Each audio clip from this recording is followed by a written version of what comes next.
All right, this is number 1 through 5 of your exponent review. I apologize immediately because they didn't scan very well this page, but like we're too lazy to redo it, so here we are. So for this one, we have, I'm just going to rewrite the problem, negative 8.6 to the power of 0. We're simplifying this expression. Remember, anything to the power of 0 equals 1. So the answer for this one is just simply 1. If you didn't know, type that into your calculator. It'll give you the right answer. The next one, we have 7a to the negative 5th and b cubed. Remember, we want to get rid of our negative exponents. Anytime you have a negative exponent, you need to move it to the opposite side of your fraction. Right now I have a divided by 1 and a to the negative 5th is on top, so I need to move that to the bottom. My 7 and my b cubed, those still stay on the top.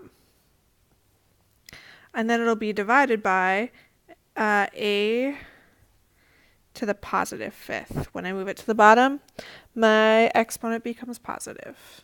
And that is your answer. Our next one, we have 2, let's try to draw an actual 2. 2k to the 8th times 3k to the 3rd. For this one, we're going to do 2 times 3 to start. That gives me 6. And then we need to add our exponents. So I have k to the power of 8 plus 3. So really I have 6k to the power of 8, 9, 10, 11 as my final answer. If you're multiplying, you should add your exponents. The next one, we have a to the 5th times 3b to the 9th times 6a.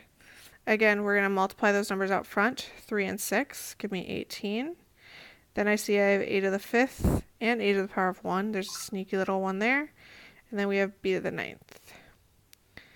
We can rewrite that whole thing as 18, a to the power of 6, b to the 9th. And that is your final answer.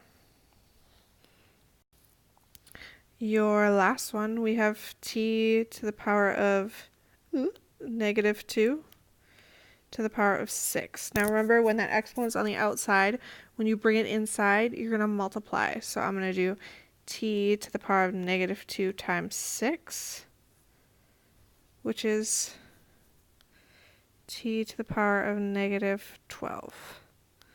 Again, I don't want it to be negative, and this is divided by 1. Oh, my little thing's not working. My stylus. Oh, I popped a hole in it. That's why. Awesome. So if I want to move that to the, if we want to make our exponent positive, we're going to move this to the bottom, and we're going to have 1 on top, and then t to the power of 12. And that should be your final answer.